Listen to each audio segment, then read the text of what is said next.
Hancock Studio. Hancock Studio. Bienvenidos aquí a Hancock Studio, donde las historias toman voz y recopilando diferentes historias de latinoamericanos que emigran a Canadá.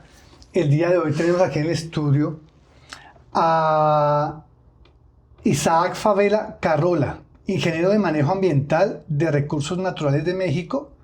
Isaac, bienvenido. Muchas gracias. Bien, muchas gracias. Aquí feliz de estar por acá. Gracias por la invitación y gracias por invitarnos aquí a tu espacio. No, genial que estás aquí con nosotros. Isaac, en cuanto a tus orígenes y primeros pasos, ¿cómo recuerdas tu infancia en Durango, México? ¿Qué te marcó de esos años? Pues nada, yo recuerdo que mi infancia fue muy normal, muy agradable, muy feliz. Mucho deporte, poca tecnología, que afortunadamente nos tocó mucho vivir esa parte de todavía jugar en la calle, jugar fútbol con la palomilla, con los vecinos, y nada, muy normal, muy tranquila. Eso es el recuerdo que tengo de mi infancia, igual con mis papás, mi hermana. Buenos recuerdos, nada más. Geográficamente, ¿dónde es Durango en México? ¿Al norte, sur, centro? Centro de México, sí. Algunas personas lo catalogan como norte del país, pero realmente es centro de México. Un poco hacia el norte. ¿Cerca de Ciudad de México? No. No mucho, no. No, Ciudad de México está más al sur. Ah, ok. Y nosotros estamos cerca o de la frontera con Estados Unidos. No tan cerca, pero por allá. Ok. Bueno, es interesante para mí porque ya más adelante vamos a hablar sobre tus verdaderas pasiones, pero ¿qué te motivó a estudiar ingeniería de manejo ambiental de recursos naturales? Pues fíjate que fue algo muy interesante porque siempre me gustaron las artes como muy prácticas, visuales. Entonces mi idea en un inicio era ser como diseñador gráfico, fotógrafo, algo así. Entonces, esa era mi idea, hasta que salgo de la preparatoria, que mi hermana me dice, oye, ¿y por qué no buscas algo que como que esté ligado a la naturaleza?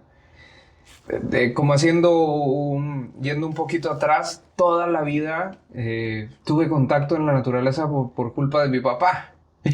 Nos llevaba mucho de camping, de senderismo, pesca. Todo lo que tenía que ver con contacto con la naturaleza, siempre estuve ahí con él. Entonces, ya saliendo de la prepa, dije, bueno, a lo mejor y sí, puede que haya algo que como que me mantenga ahí afuera, en el bosque, donde me gusta estar y todo eso. Entonces, afortunadamente, se abre la carrera de ingeniero en manejo ambiental en mi universidad y la tomé. Entonces ahí empecé a estudiar junto con los ingenieros forestales y ahí fue donde me decidí a hacer como irme por ahí, como pegado a lo que es el ambiente. Esa es la historia de lo que estudié. Me has contado que habías trabajado en el sector minero, ¿no? ¿Qué aprendiste de esos primeros trabajos y luego en la construcción de invernaderos? Cuando recién egresé de la universidad, estuve trabajando en una consultoría ambiental privada. Fue mi primer trabajo como ingeniero. Y ahí hacíamos todo lo que eran los estudios de impacto ambiental para el sector minero, para muchas empresas. Pero era más, como Durango tiene mucha minería, era más enfocado al sector minero. Y pues bueno, aprendes muchas cosas en cuanto al impacto ambiental de la minería, cómo afecta al medio ambiente, cómo se mitiga, la normativa que debe de seguir la mina, el proceso de la minería, ahí lo aprendí. Bueno, ya duré haciendo ese trabajo como unos 4 años, más o menos, haciendo diferentes trabajos, porque no solamente hacíamos manifestaciones de impacto ambiental, hacíamos monitoreos de fauna, de flora, muchas cosas. Y ya después de esos 4 años, pues buscando una mejor oportunidad y generar un poco más de ingreso, me salió la oportunidad de irme a una empresa de invernaderos. Y ahora aprender y conocer todo lo que era el proceso agrícola controlado, que es lo que hace un invernadero. Entonces, bueno, ahí me tocó estar en la parte de la construcción de los invernaderos, no en la parte que tenía que ver con el producto, con el crecimiento del producto. Nosotros nos dedicábamos a diseñar y a ejecutar la obra para hacer el invernadero. Y pues aprendí muchísimo aprendí parte de riego, de automatización y de construcción. Ahí en los invernaderos, anduvimos ahí por todo México. Igual me tocó ir un par de veces a Panamá también a supervisar unos proyectos por allá. Y bien, fue lo que aprendí por allá. Luego me contaste que tuviste unos negocios de emprendimiento con tu esposa. Sí. ¿Qué te dejaron esos negocios especialmente durante el COVID? Fue una experiencia muy padre, muy enriquecedora, porque pues la gente que haya emprendido algún negocio me va a entender. Es esa parte de quitarte el miedo, de dar el paso, de no tener nada seguro, de que vas a sobrevivir de lo que generes. Entonces nos tocó poner una cafetería muy bonita, de pe a pa, con todo. Y bueno, nos cayó COVID y nos quebró. Tuvimos que cerrar porque, pues obvias razones, nos llegó ahí notificaciones del gobierno, del estado, donde no podíamos tener abierto por por el tema de la gente, ¿no? Que no podía haber contacto directo con gente, ¿no? ¿En No esa hay época manera. ya ustedes tenían hijos o no todavía? No. 2020, aún no. No, Pero ya todavía luego no. llegaron los niños, ¿no? Los Sí, hijos, todo sí, ello. sí. ¿Cómo equilibras o qué valores te inculcaron tus padres y cómo te han guiado como adulto y padre de familia hoy en día? Porque ya después llegaron los niños. Uf, qué bonita pregunta. Híjole, muchos valores, ¿no? El respeto, la responsabilidad, muchos valores, la puntualidad, la limpieza, todo eso me ha ayudado muchísimo a ser lo que soy hoy, ¿verdad? Y me ha ayudado muchísimo en la parte laboral también. Yo creo que los valores de la casa se pueden ver en el trabajo también. O sea, te definen mucho como trabajador. Ya cuando eres una persona que trae valores de casa, se ve, se nota. Entonces, me ha ayudado muchísimo en la parte laboral, los valores de la casa. ¿Cómo equilibras hoy tu rol de papá, esposo y profesional mediante esos valores? Ay, qué difícil. Es muy difícil, y más estando aquí en Canadá. Mi familia está en México y yo estoy aquí solo. Entonces, es muy complejo llevar el ritmo de vida que hay aquí en Canadá, el ritmo de trabajo que hay aquí en Canadá y aparte tener que estar presente con los hijos, con la esposa, con la casa. Es complejo. Pues yo trato de hacer mi mejor esfuerzo como papá.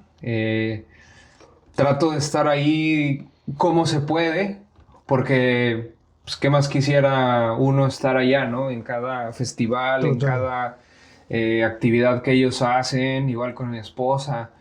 Pero bueno, no se puede todo, ¿no? No se puede hacer todo al mismo tiempo y ahorita nos toca estar así. ¿Qué papel ha jugado la naturaleza en tu vida?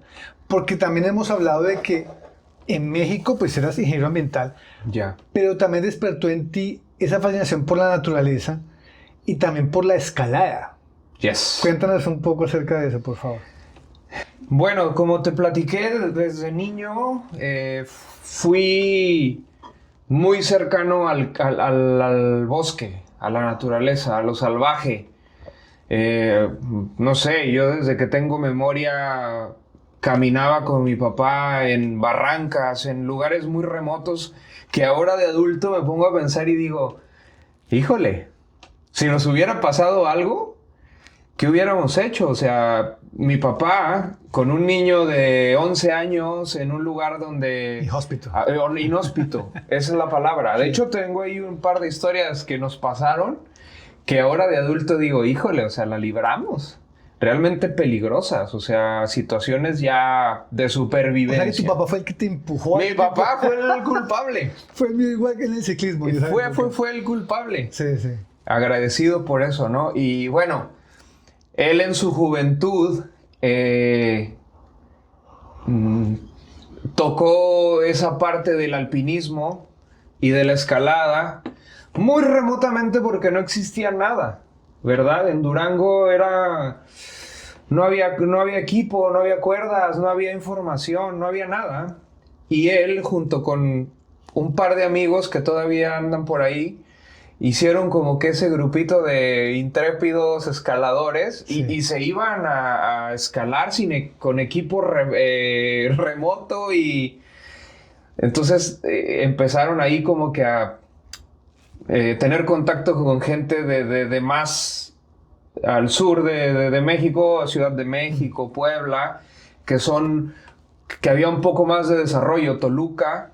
Entonces ahí empieza a haber como esa información, ese conecte y empiezan como que a comprar poquito de equipo y ver como que una revista y se hace así, ya está. Entonces él ya traía como que eso y igual me lo transmitió porque yo me acuerdo que de chico yo veía las mochilas, ¿no? De alpinismo, veía las cuerdas, veía los mosquetones, veía el equipo y decía, híjole, ¿qué es eso? Qué interesante. Y entonces ahí me nació la curiosidad por la escalada. Estoy hablando de que yo tendría, no sé, 9, 10 años, ¿no? Pero no había nada. En Durango no había equipo, no había tiendas, no había información, no existía. Entonces, ya crecí. Y cuando estuve en la universidad, me tocó irme de intercambio a otro estado del país que se llama Guanajuato. De Durango yo me moví a Guanajuato en un intercambio de la universidad. Y ahí conocí yo a mi maestro, el que realmente me enseñó a escalar, el que realmente me enseñó a equipar rutas de escalada. Ahí lo conocí. Y fue una historia increíble porque me lo topé en la calle. Fue una coincidencia muy, muy extraña, pero muy, muy mágica. Ahí lo conocí en Guanajuato. Me estuve un año en Guanajuato. Y lo que duró ahí mi universidad. Y todo ese año estuve escalando con él, aprendiendo. Me enseñó equipo, nudos, todo. Y me vine hacia Durango, ya con esa escuela que yo había aprendido en Guanajuato. Y entonces a mí me tocó, junto con otros 3 o 4 perdidos que andaban ahí en Durango, me tocó picar piedra con ellos, lo que era el tema de la escalada en Durango. Entonces éramos 4 o 5 personas. Perdón, ¿por qué llaman picar piedra? Yo practiqué en Colombia, en Suezca, las montañas de Suezca, muy famosas en Colombia. Como me contabas, las de aquí de Aberfoyle o Chirihuaco. No, Squamish. Squamish, perdón, Squamish. Squamish, sí. Pero allá en Colombia eran las montañas de Suezca, ¿sí? Y me acuerdo, pero nunca te damos esos términos de picar piedra. Picar piedra es un modismo que nosotros usamos para decir nos tocó empezar desde cero. Ok. Entonces, picar piedra fue que nosotros el llegamos... alpinismo. En la escalada. La escalada, perdón. Sí, porque son dos cosas muy diferentes. Nos tocó iniciar desde cero, porque no había nada para escalar. Ya. Teníamos muchísima roca, pero no había nada. Entonces dijimos, oye, tenemos muchísimo potencial, tenemos muchísima roca, tenemos mucho, pero no hay nadie que lo haga. Pues nos tocó hacerlo a nosotros. Entonces empezamos a desarrollar la escalada en el estado de Durango. ¿Cómo fue tu paso de la escalada recreativa al rope access profesional? Bueno. Yo desarrollé mucho la escalada durante muchos años. Escalé mucho en roca. equipé muchas vías para los demás escaladores, para toda la comunidad. Entonces llegó un momento en que yo busqué cómo profesionalizar ese hobby. O sea, yo creo que todos buscamos el vivir de nuestro hobby, el generar dinero de nuestro hobby, de lo que más nos gustaba hacer en ese momento. Entonces, ahí fue cuando yo empecé a ver, ok, ¿qué más se puede hacer con esto? O sea, ¿cómo puedo llevar esto que hago, que me gusta hacer, a que me deje dinero, a que me dé mi modo de vivir? Y ahí fue donde empecé a investigar sobre el Rope Access, cómo era la certificación, para qué era, dónde sirve, dónde no, dónde se puede hacer la certificación. Y ahí fue cuando empecé a voltear a ver el Rope Access. Ahí Y lo investigaste que podías venir a Canadá, ¿no? Tu novia en ese momento te lo dijo. Sí. Cuando yo tenía una noción medio vaga de lo que era, de que había un trabajo, ¿no? El limpiar ventanas en Rope Access, Sí. en cuerdas. Pero yo no sabía que hay mucho más que solamente eso. Entonces, ahí fue cuando mi esposa fue la que me dio la idea, la que me metió la duda. Me dijo, oye, ¿y por qué nunca has pensado en irte a Canadá o que vayamos a Canadá? Y dije, órale, o sea, no lo tenía como que en mente, pero o sea, vamos a revisarlo, vamos a ver qué se puede hacer. Y sí, mira, buscando y informándonos, me di cuenta que dentro del tabulador de skills que Canadá requiere, el Rope Access es uno de los más requeridos. Uno, porque es una actividad de alto riesgo. Y dos, porque no todos tienen la certificación. Y tres, porque no todo el mundo va a estar colgado en un edificio de 25 pisos haciendo un trabajo ahí arriba, ¿no? Entonces, ahí fue cuando realmente me entró la curiosidad y me decidí como a venirme para acá. Y después, ya después de muchos años de escalar, te estoy hablando de 15 años, 17 años de hacer escalada en roca, dije, bueno, ¿qué sigue? ¿Qué hay más allá de esto? ¿O cómo se puede profesionalizar? Entonces, ahí fue donde conocí el Rope Access. Dije, ok, se puede trabajar de esto. ¿Cómo? ¿Qué se necesita? Y ahí fue donde yo conocí el término de Rope Access. Yeah. ¿Qué es trabajo de cuerda? Que es trabajo en cuerdas. Entonces, bueno, Rope Access es la actividad, pero tienes que estar certificado. Entonces ahí entra ya la parte de cómo puedo hacerlo. Entonces para mí fue ir a hacer la certificación y hacer mi nivel 1 como técnico en Rope Access. Igual en México, donde nada más hay un centro de entrenamiento. ¿Pero en la Ciudad de México únicamente? No, ¿Dónde? está en Veracruz. Veracruz. Veracruz, que es la cola de México hacia el sur. Ok. Por allá. Entonces, no sé si ahorita haya otro centro, pero hasta donde yo tengo entendido, solamente es ese centro de entrenamiento. Entonces, bueno, hago mi nivel 1 y para los que somos escaladores y nos pasamos al Rope Access, se nos hace muy fácil, porque es muy parecido. El sistema de seguridad, cuerdas. Pues son ¿no? cuerdas, son nudos, son mosquetones, o sea, es el mismo equipo. Y procedimiento parecido. No, nada que ver. ¿No? Ok. Yo iba con... Ay, perdón. Yo iba con esa idea. Dije, no, pues yo soy escalador, tengo mucha experiencia. Rope Access, Mami, fácil. Fácil. No, es un mundo totalmente diferente porque los aparatos son diferentes, la técnica es diferente, la seguridad es diferente. Entonces me tocó como que ajustar esa parte que yo ya traía de conocimiento y aprender, lógicamente, todo lo que viene cuando empiezas en el Rope Access.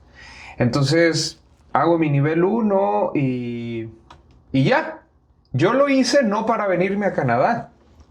Yo lo hice porque quería saber qué era el Rope Access. Quería profesionalizar mi escalada, mi hobby.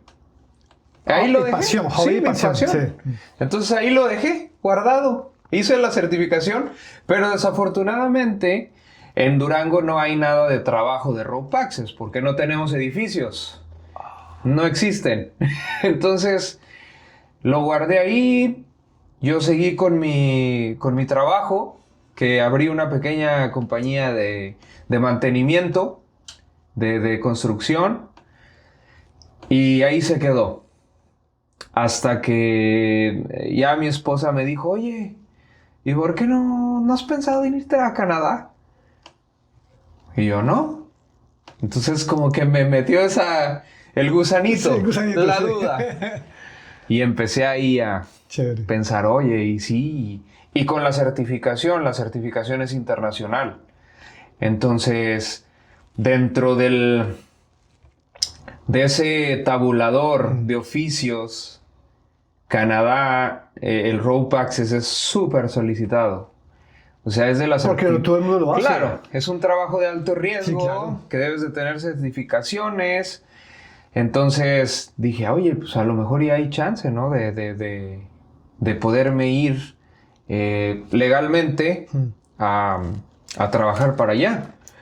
Entonces empecé ahí a moverle, conectar y salió la oportunidad. ¿Cuál fue el momento más difícil al llegar a Canadá? Porque imagino que te enfrentaste con una cultura diferente, todo diferente. Cuando ¿Y por qué llegué Vancouver? al aeropuerto, Sí.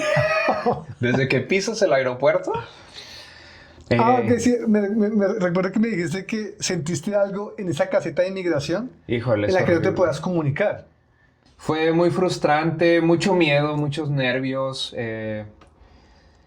Aparte que me tocaron agentes migratorios muy difíciles, muy duros, muy cerrados. O sea, pues te toca convencerlos de que vienes a no hacer algo malo.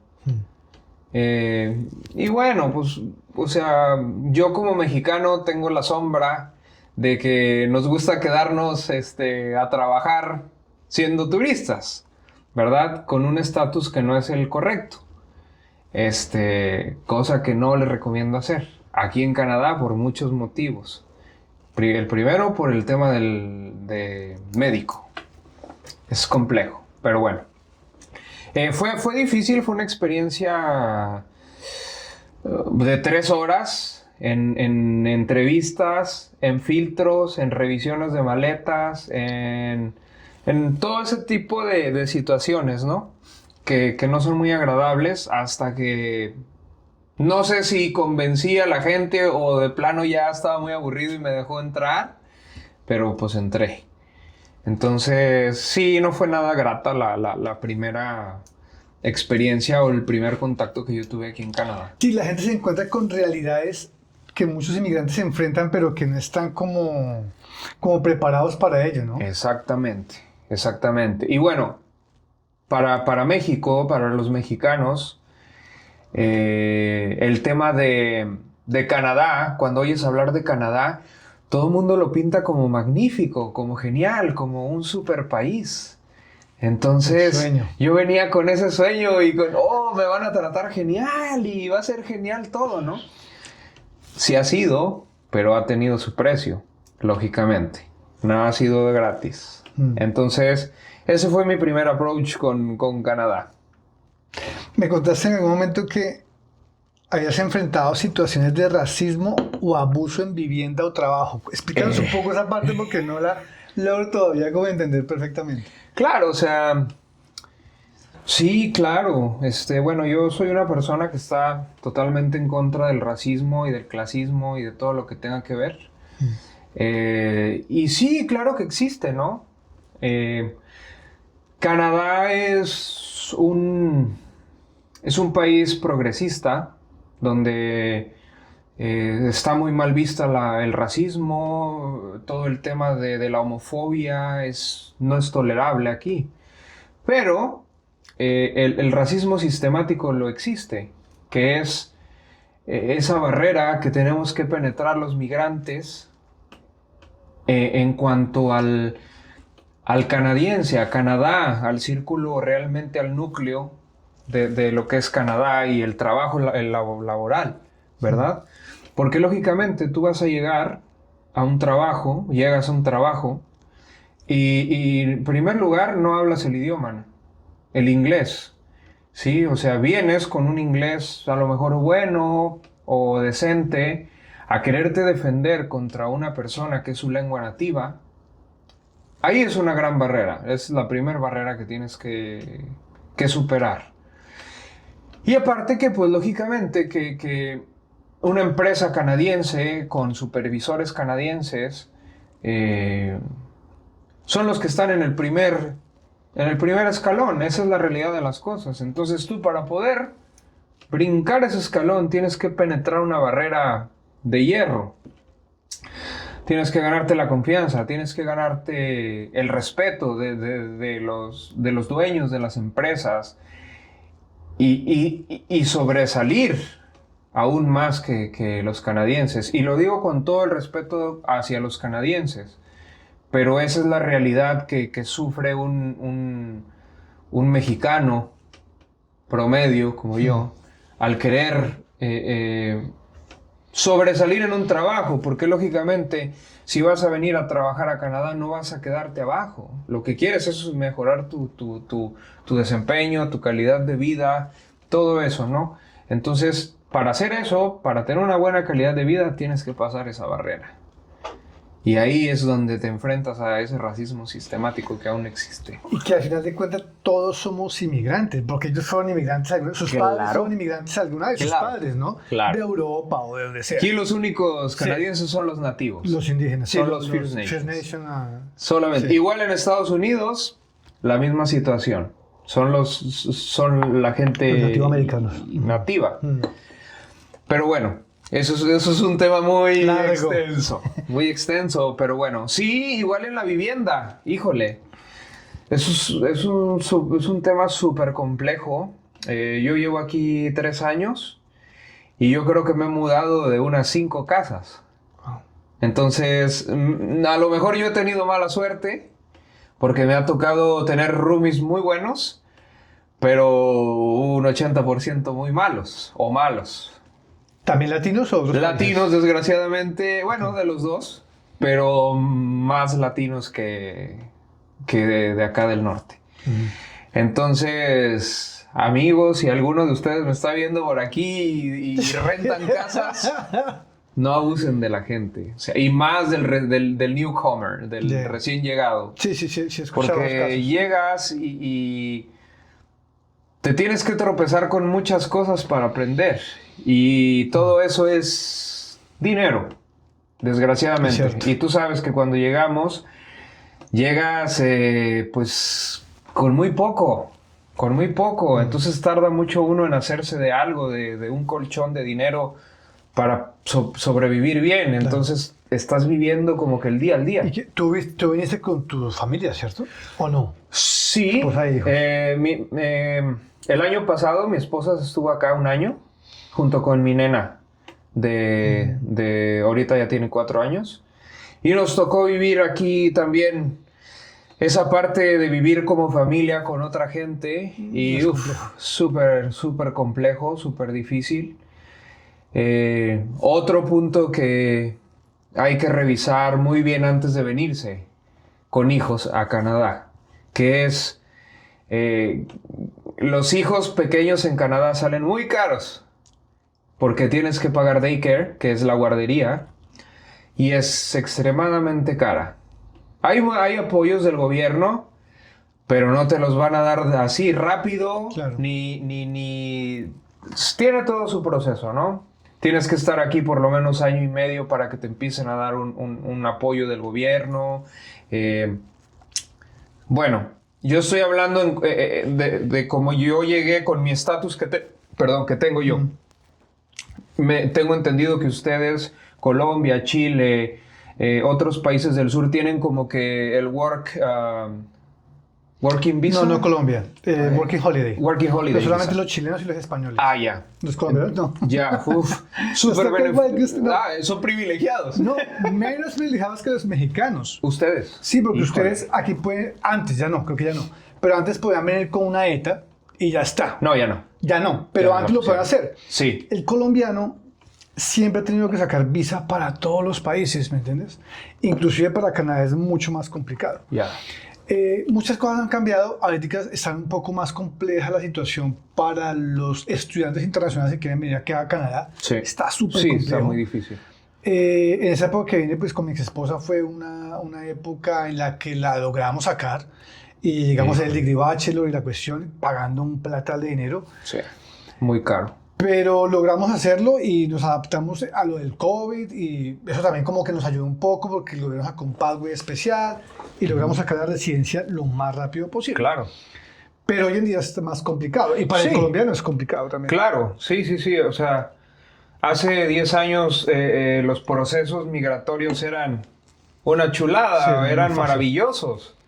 Más fácil. Pero ahorita el tema de migración está complejo, es muy complejo. Sí, ha cambiado todo. Es muy Y complejo. toca esperar las elecciones que siguen este año. Sí. Si quedan los conservadores o liberales, ¿qué ¿Qué va van a a pasar? cambiar? Sí. Van a haber muchos Va a cambios. ser, y Canadá es muy variable, yo he notado eso. Cambia el gobierno y es un cambio radical en todos los aspectos. Sí. Pero bueno, es todo En un toda la tema. situación que me has contado de la vivienda, el racismo corporativo, Sí. laboral, ¿en algún momento pensaste en rendirte y qué te ayudó a seguir adelante? Claro, muchas veces. He pensado en rendirme muchas veces. No es nada sencillo el adaptarte a Canadá. En primer lugar, el clima es un factor súper importante. Es muy difícil estar trabajando a menos 12 grados, con lluvia, en invierno, sin sol, porque no hay sol. Bueno, hay 4 horas de sol, 5 horas de sol nada más. Y todo eso te pega, ¿no? Te baja la batería. Y claro, lógicamente dices, bueno, ¿qué estoy haciendo acá? O sea, en mi país tengo un excelente clima, tengo mi familia, tengo trabajo, tengo todo. No, y que me contabas que en México tú haces escalada y tienes mucha experiencia de escalada en Sí. México, pero que aquí al cambiarte a Rob Access es totalmente diferente, ¿no? Cambian muchos conceptos. Sí, es El trabajo de cuerdas. Es totalmente diferente. Lógicamente que son cuerdas y arneses y mosquetones. Pero el rope access es una disciplina totalmente diferente. Y aparte, ahora viene otro punto muy importante que es, puedes ser muy bueno en rope access. Puedes ser muy buen técnico en rope access. Pero eso no significa que seas buen trabajador. Claro. Ahora tienes que unificar tu habilidad en rope access con tu habilidad de trabajo. O sea, eso es un factor muy importante porque mucha gente me ha dicho, oye, ¿dónde hago el curso? Oye, ¿dónde me entreno? ¿Dónde? Y en su vida han tocado una cuerda o un mosquetón. Entonces, es un camino largo porque estar colgado en un piso 25 en downtown, donde está pasando la gente en el piso, donde si se te cae una herramienta puedes matar a alguien, donde estás haciendo una reparación de concreto, donde estás haciendo una reparación de un vidrio, donde estás limpiando una ventana. Ahora tienes que ser bueno en las cuerdas y tienes que ser bueno haciendo tu trabajo. O sea, son dos cosas separadas que a la vez van unidas. ¿Cómo sientes que te ha cambiado desde que llegaste a Canadá y qué parte de ti ha tenido que morir o transformarse para poder adaptarse a este cambio en Canadá? El adaptarte aquí te hace que mates alguna parte de ti. O sea, tienes que dejar algo, para empezar te vienes a este país y dejas todo lo que tienes. Amigos, familia, casa, carro, todo. A empezar una vida desde cero aquí. Entonces ahí mueren muchas cosas. O sea, para empezar, tus amistades. El llegar aquí y yo no soy mucho como de hacer amigos, pero hay gente que le gusta hacer amigos. El buscar ese nuevo círculo de amistades, el congeniar, eso no es sencillo, no es fácil. Entonces ahí ya murió algo de ti. Y aparte, el dejar todo lo que tienes para empezar otra vez aquí a volver desde cero es complejo. ¿Qué es lo más difícil en cuanto a ese equilibrio? ¿Qué es lo más difícil de mantener en equilibrio aquí en Canadá? ¿La familia, la salud o los sueños o qué? Es muy difícil. Bueno, para mí ha sido muy difícil el mantener ese equilibrio porque la vida en Canadá es rápida, el ritmo de trabajo, el ritmo de vida es rápido. O sea, yo hablo desde mi experiencia personal, ¿no? Lógicamente hay mucho que hacer por acá, hay mucho que conocer, pero llega el día viernes y tu cuerpo está cansado. Lo que quieres es dormir, lo que quieres es descansar. Entonces, ahí es cuando entra ese dicho o esa frase de quiero una mejor calidad de vida. Todos llegamos con esa idea a Canadá porque pues, es un país de primer mundo, con muchas cosas que hacer, con muchas cosas que ver. Pero la calidad de vida, te tienes tú que dar el tiempo para darte la calidad de vida. Eso es cierto. Creo que eso es lo difícil de hacer. Eso es lo difícil de nivelar, de balancear. El tú darte el tiempo para vivir mejor. Eso es lo difícil. Porque aquí Canadá tiene todo. Puedes ir a hacer esquí, puedes ir a hacer snowboard, puedes ir a nadar a los lagos, puedes hacer escalada, puedes ir a teatros, arte, música, lo que quieras. Pero el llegar al viernes cansado y todavía querer hacer cosas, eso depende mucho de cómo manejes tú tu vida, tu ritmo. Entonces, bueno, ha sido muy difícil el llevar ese ritmo, ese nivel. ¿Qué le dirías a un mexicano o latino que está pensando en migrar a Canadá? Que se hoy en día? preparen, que se preparen. ¿Qué consejos o tips le darías a ellos? Que lo piensen bien, número uno. Porque Latinoamérica es precioso. Tenemos muchas cosas geniales. Y yo hablando de mi país, bueno, México, yo considero que es genial, que hay muchísimo que ver. Que lo piensen dos veces, que analicen realmente su calidad de vida. Eso es importante. ¿Cómo es realmente su calidad de vida? No estoy hablando de dinero, que lógicamente es un factor de la calidad de vida, pero el tiempo que tienen con su familia, el tiempo que tienen libre para ir al gimnasio, para hacer otras actividades, etcétera, etcétera, etcétera. Que se preparen, si van a venir para acá, que se preparen mucho físicamente, en su salud, una buena salud, que vengan fuertes porque es una batalla, es una carrera de resistencia. Canadá es una carrera de resistencia. Su inglés, el idioma, la comunidad latina no es muy grande, entonces tienes todavía el tema del inglés es un factor súper importante para el tema laboral. Te abre muchas puertas o te cierra muchas puertas. Entonces, que mejoren su idioma antes de venir para acá. Y nada, que vengan preparados para un largo camino. Si realmente su idea es quedarse aquí, es un camino largo. Es un camino largo de resistencia, de procesos, de pagar dinero, porque la vida aquí es cara, muy cara. Entonces, prepararse, venirse preparado. ¿Qué crees que no debería olvidar nunca un inmigrante sin importar a qué país llegue? Respetar. Respetar. Eso es la palabra, es mi palabra favorita. En algún momento yo leí, no sé, algún artículo en alguna parte, no me acuerdo, donde le preguntaban a un canadiense qué es lo que le disgustaba o con qué no estaba de acuerdo en cuanto a la migración que se ha visto en los últimos años, porque ha aumentado mucho a comparación a hace 10 años. Y lo que ella respondió dice, todos son bienvenidos, lógicamente. Lo que no nos gusta, lo que a mí me molesta es que la gente no se adapte, que no respete la cultura canadiense.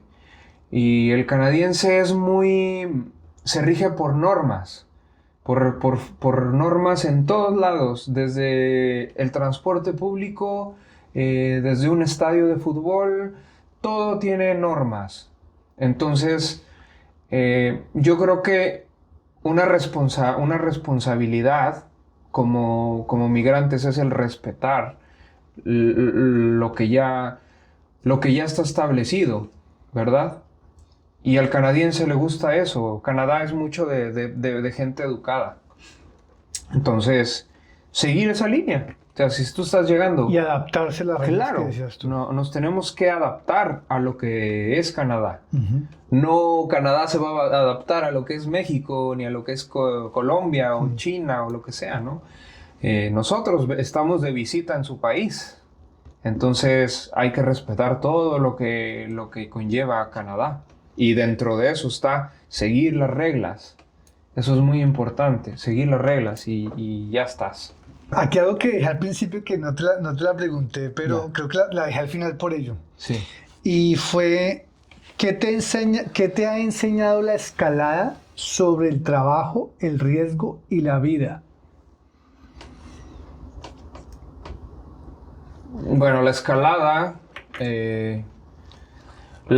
es un deporte súper integral, donde trabajas físico y mente.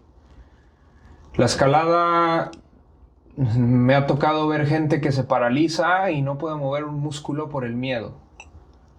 Entonces, la escalada es un deporte súper integral, de compañerismo, de respeto también, porque las montañas son una cosa impresionante, donde hay que respetar mucho, porque ahí se muere la gente.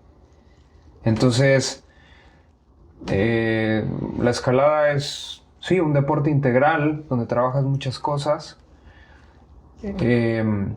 Sobre el peligro, pues es súper peligroso si no lo haces de una manera adecuada.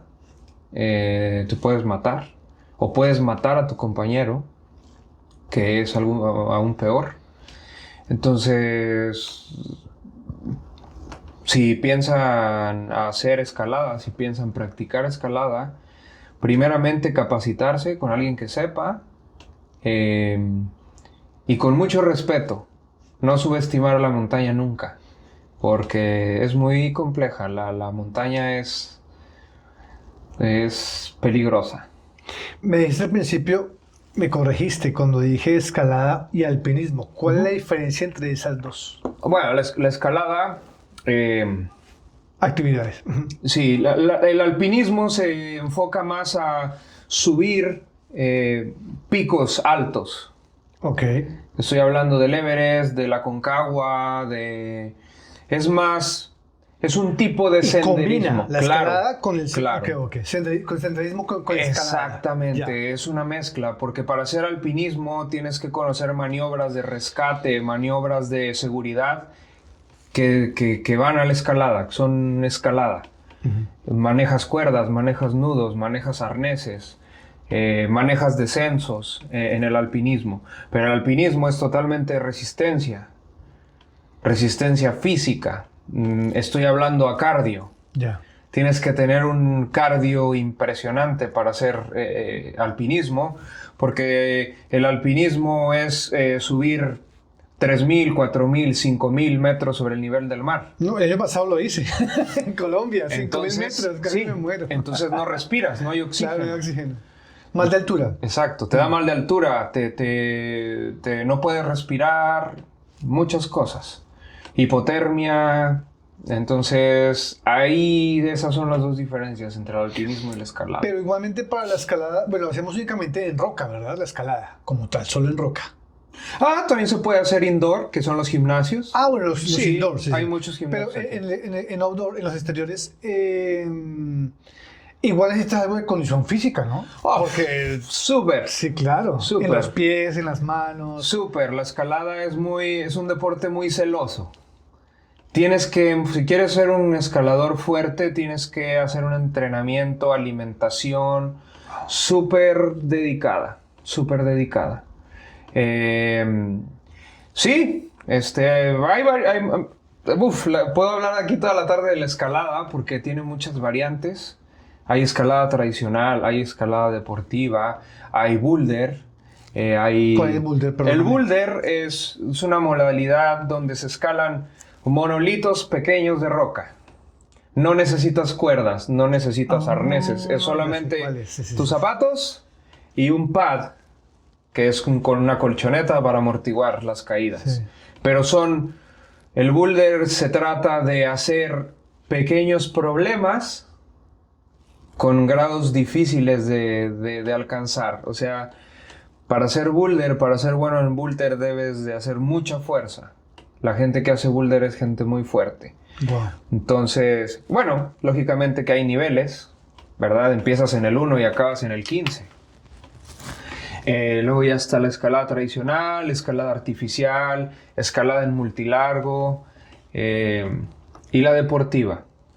Me estás recordando a este loco, Alex Honnold, ¿no? Uh-huh. Él es uno de los mejores en escalada libre, ¿no? Sin cuerda. Es solo. Solo. Sí. Oh my God. Para mí Eso es un nivel alto. Yo vi el documental. es genial. Es increíble. Es increíble.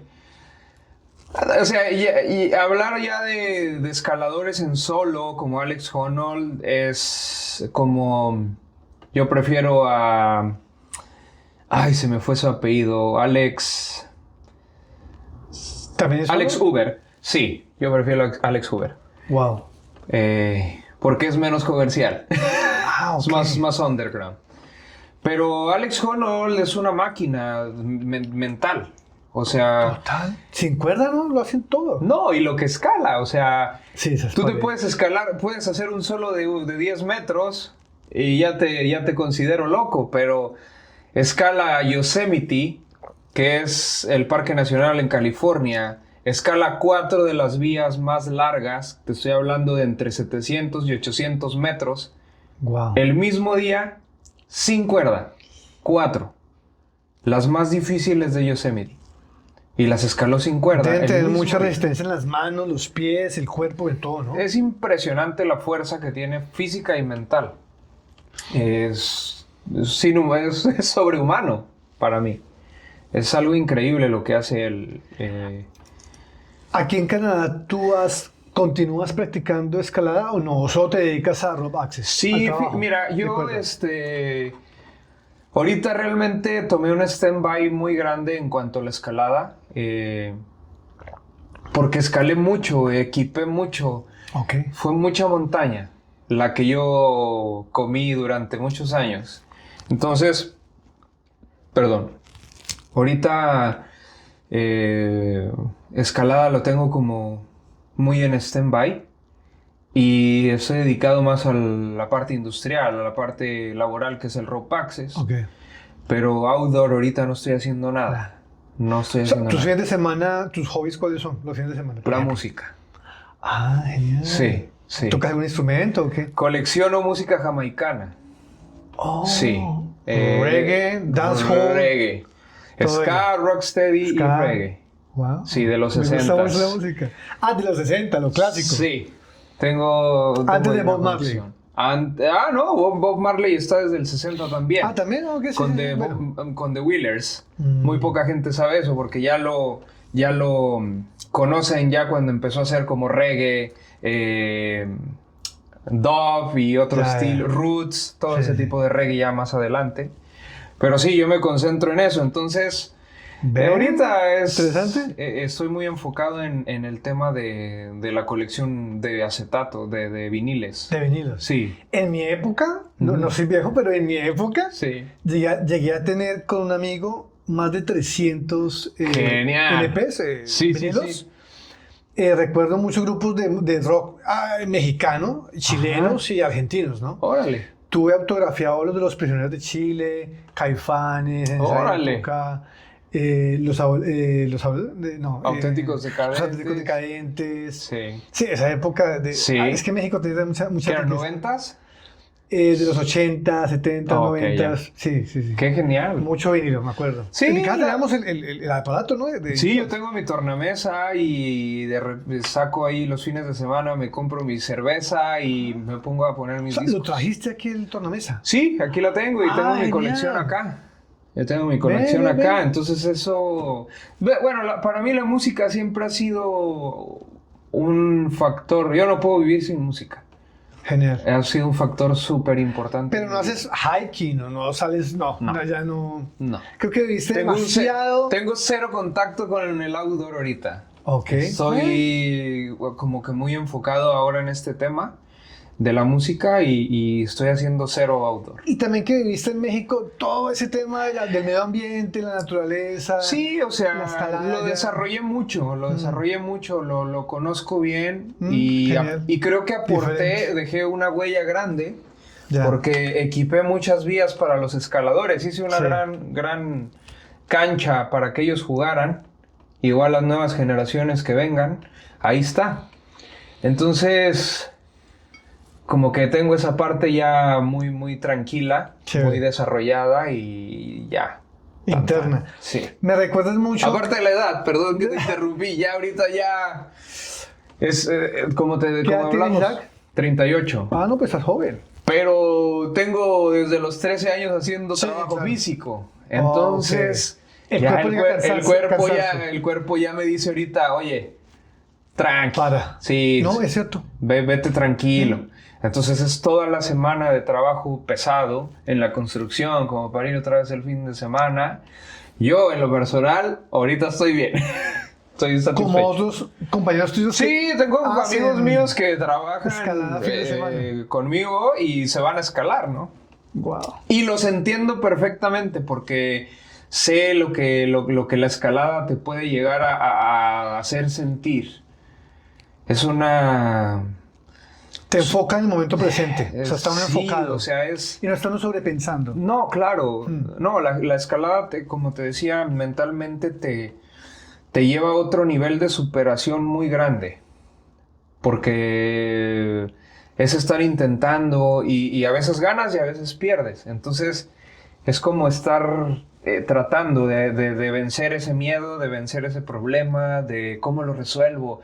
Ya quiero ir para probarlo otra vez. Y cada fin de semana es adictivo. Es adictivo. Es sí. adictivo, porque aparte tienes la adrenalina mezclada entre eso, ¿no?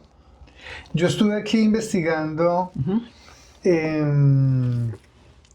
En Canadá vive un señor, Ya. un escalador muy famoso. ¿Quién será? Ya porque no me acuerdo el nombre, pero la película se llama K2 Desafío Supremo o The Ultimate Height.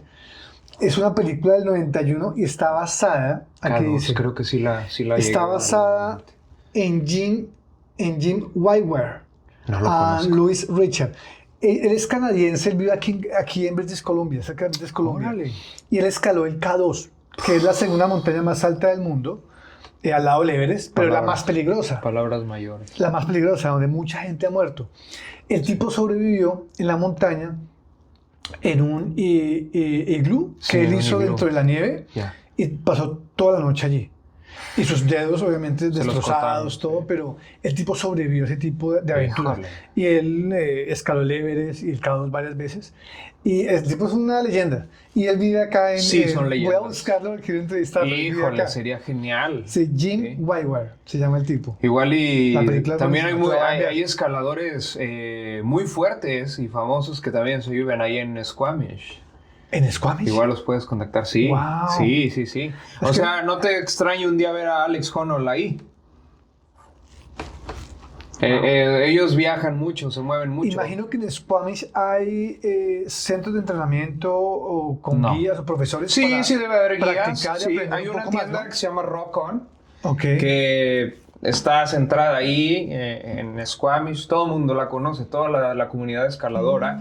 Y hacen actividades de limpieza, de cooperación para, no sé, para equipar más rutas. O sea, es una comunidad muy grande, muy activa. Si yo quisiera aprender aquí, porque pues, ahorita estoy en Canadá, ¿no? Pero si quisiera aprender aquí en Squamish, que es como la villa más importante, ahí puedo buscar un centro de una escuela o algo para aprender a Sí, muy escalar. probablemente deben de tener ahí quien te pueda asesorar, quien te pueda ayudar ahí, quien te guíe.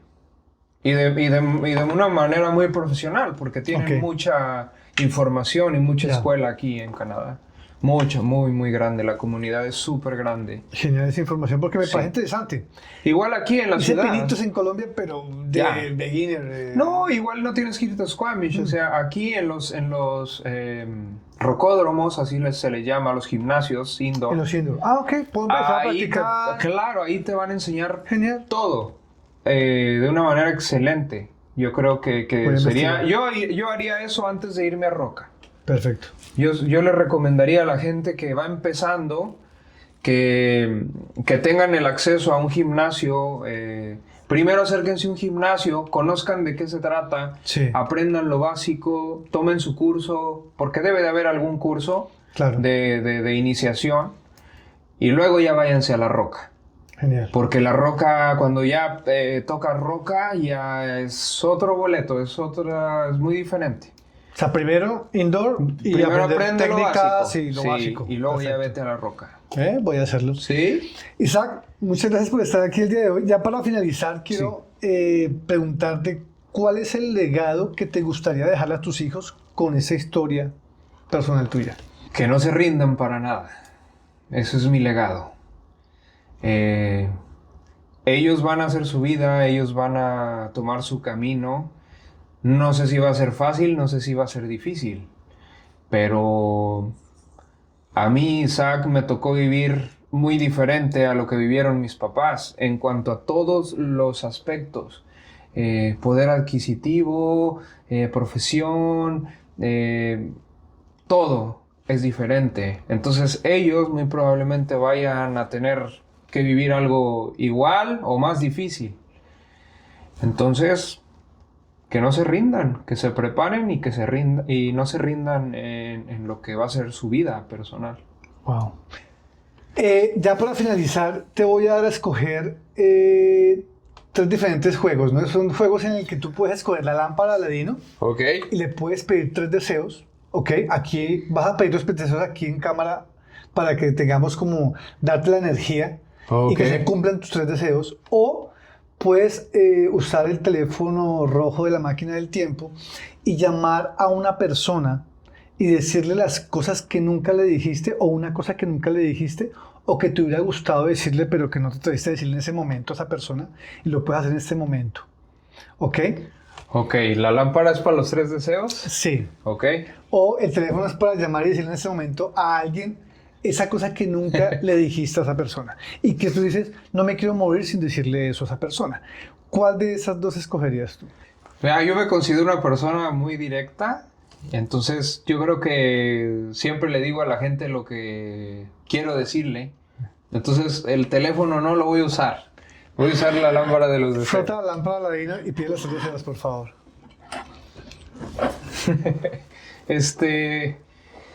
Mi primer deseo, lógicamente, mi familia, que estén bien, que les vaya bien, que sigan unidos y lo que estén haciendo que sea próspero, ¿no? Yo creo que mi segundo deseo sería, no sé, tener la salud que tenía cuando tenía 15 años, ¿no? Eso sería genial, porque no valoramos nuestra salud muchas veces. Nos enfocamos mucho en el trabajo, en muchas cosas, y la salud siempre la ponemos a un lado. Y hay un momento en donde el cuerpo te empieza a cobrar factura, nosotros decimos. Entonces, tener la salud que tenía cuando tenía 15 años. Y el tercero, ¿cuál sería el tercer deseo?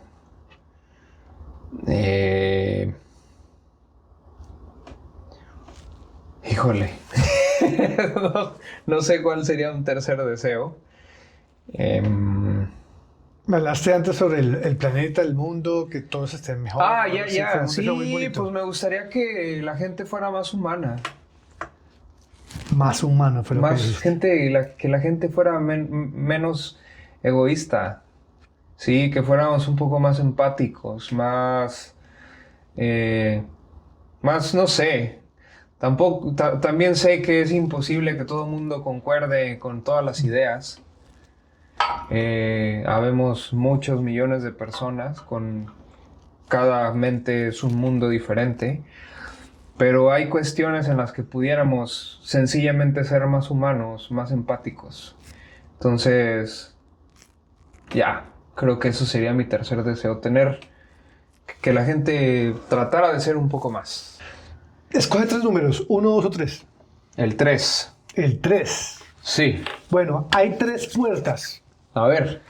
En la primera, Sí. si la abres, está el amor de tu vida. Si entras, estarás con ella el resto de tu vida. ¿Es la 1? Es la 1. Ok. En la segunda puerta tienes 90 millones de dólares. Ok. Y en la tercera puerta Muchos taxes. está la máquina del tiempo en la que puedes viajar al pasado o al futuro cuando quieras. ¿Qué puerta atravesarías? Yo la 3, la máquina del tiempo. ¿Por qué y para qué? ¿Por qué? Porque el amor de mi vida ya lo tengo. Los tengo porque son los 3. Dinero va y viene. Y aparte ahorita hay muchos taxes, así que no. Mucho impuesto. Y la máquina del tiempo porque es lo único que te vas a llevar cuando te mueras. Yo creo que los recuerdos, las vivencias. Entonces sí hay cosas que me gustaría volver a vivir. Por eso retrocedería el tiempo, para volver a estar ahí. Wow. Por eso, la máquina del tiempo. Gracias por venir aquí a Hancock Studio. Gracias a ti Ya lo por saben, invitarme. aquí compartimos historias, experiencias de vida de diferentes temas. En este momento pues tenemos, el día de hoy tuvimos a Isaac, un escalador, ingeniero ambiental, y nos enseñó un poco más de lo que es ser inmigrante en Canadá y de lo que es... todos tenemos una historia de vida que merece ser contada y ese es el espacio que tenemos para hacerlo. Nos vemos en un siguiente capítulo de Hancock Studio. Muchas gracias por todo. Hasta luego, Isaac. muchas gracias. Gracias. Que estés muy bien. Hancock Studio. Las historias de vida toman voz. Hancock Studio.